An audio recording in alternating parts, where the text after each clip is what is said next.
The men lying in ambush were in an inner chamber, but he snapped the ropes off his arms like a thread.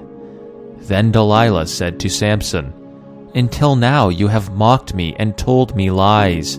Tell me how you might be bound." And he said to her, "If you weave the 7 locks of my head with the web, and fasten it tight with the pin, then I shall become weak and be like any other man."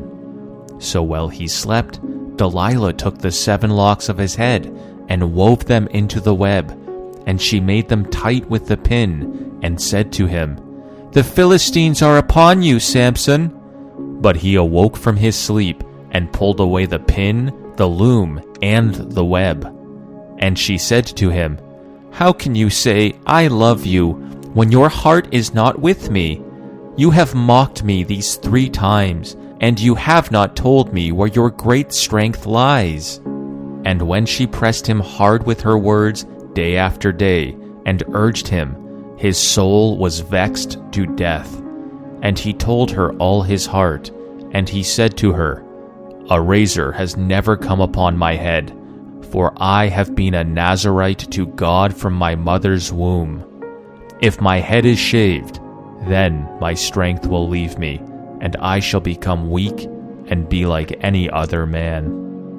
When Delilah saw that he had told her all his heart, she sent and called the lords of the Philistines, saying, "Come up again, for he has told me all his heart." Then the lords of the Philistines came up to her and brought her the money in their hands. She made him sleep on her knees, and she called a man and had him shave off the 7 locks of his head. Then she began to torment him, and his strength left him. And she said, "The Philistines are upon you, Samson."